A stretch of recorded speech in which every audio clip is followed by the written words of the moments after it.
peeps, welcome to another video. Today it is part 2 of the McCalls 7974 sew along, and today we will be constructing and fully lining the bodice. So let's get started.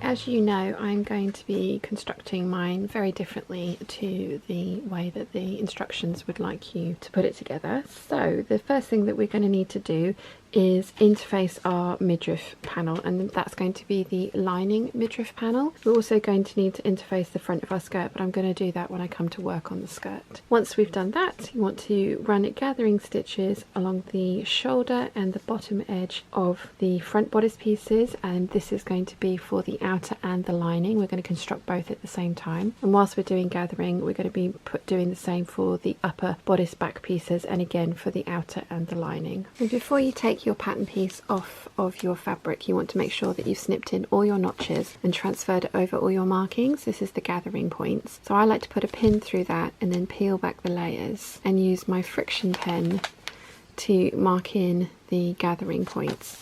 And you're going to want to do that for every pattern piece. So I have my gathering stitches in the bottom of the bodice into the shoulder and also the upper portion of the back panels. So there's going to be 4 of your front bodice and 2 of your back panels. I like to run my gathering stitches 3/8 of an inch away from the raw edge and then another 3/8 of an inch away from that. So the actual stitching line is between the 2 layers of gathers. And I find that gives me the nicest gathers out of all the different ways that I've tried doing this. However, you do need to make sure that your fabric will recover from having holes in it from the needle, because this is going to be visible on your garment, this upper layer here, so it will need to be removed once you have stitched your seam. So test on a piece of fabric to make sure that your fabric recovers from having holes put in it. If it does, then you can use this method. If it doesn't, you want to run 2 lines of gathering stitches in the seam allowance. So the next thing that we need to do is gather up our shoulder seams and attach them to our yokes, and again we're going to be doing this twice because we are making a lining and an outer. So you want to pin together the notches, pin the side seams, and then pull the gathers so they're nicely distributed across the shoulder seams.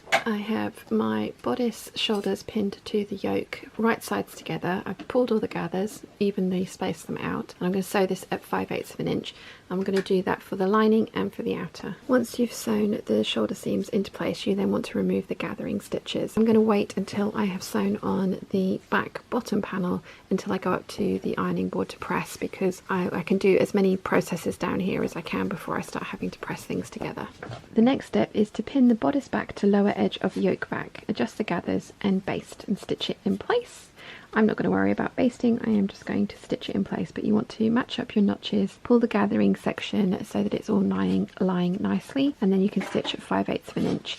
We're going to do that for the outer and for the lining. Okay, so this is where we're deviating from the instructions. I'm going to move over to step 16 and I am going to sew my midriff front sections, matching up the centres and adjusting the gathers. So we've got some markings on our midriffs. These are where the gathers go in, and we also have notches. So I'm going to, the interfaced ones are for the lining and the uninterfaced ones are for the outer fabric. So I'm going to match everything up, pull the gathers and sew those into place. Now that we've sewn our midriff sections to our upper bodice sections, we can take everything to the ironing board. And I'm pressing all of my seams open because we're going to be lining this in a second, and you want to reduce the bulk at these points here. So rather than press everything down to the midriff as the pattern requires, I'm going to press everything open because it's all going to get hidden when we line it. So the next step is to pin the bodice to the lining around the front opening and neck edge around the back and sew that in place. Okay, so you want to pin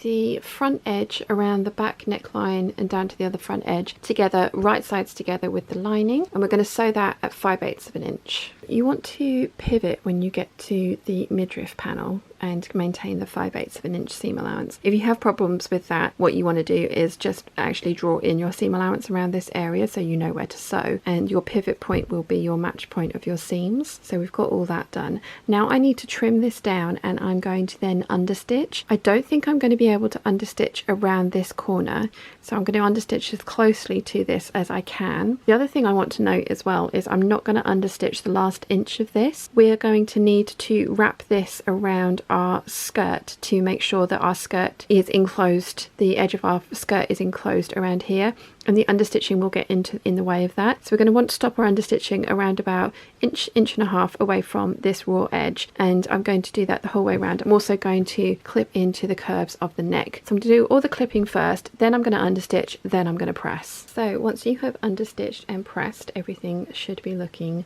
like this. So the next thing that we're going to do is sew up our armholes, and I'll show you how you do that. So you want to pin your armholes together, right sides together. As you can see here, I have just offset, this is my lining that you can see poking out. You want to offset that by about 1/8 of an inch down to nothing at the underarm seam. So there's nothing there and nothing there, but then it's 1/8 of an inch the whole way around. We're going to sew this at 5/8 of an inch, and that 1/8 of an inch is just going to help the lining to roll to the inside. Obviously my lining is exactly the same as my outer fabric, so it's not really a big deal if it peeks out, but if you have a different type of fabric for your lining fabric, this will just help it to roll to the inside. So we're going to sew both of these at 5/8 of an inch. Okay, once you've sewn your seam at 5/8 of an inch, you want to clip into the curves around the underarms. Then we are going to reach through our bodice from the back to the front, grab the front and pull it through. And you're going to do that for both sides, and then we're going to go and press.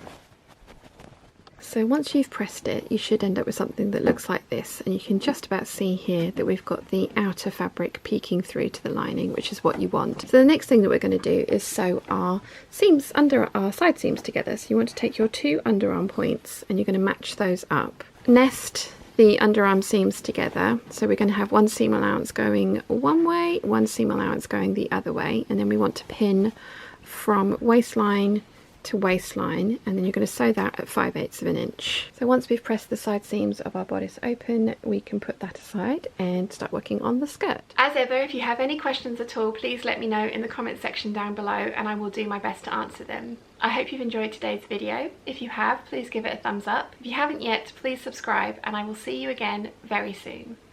Bye!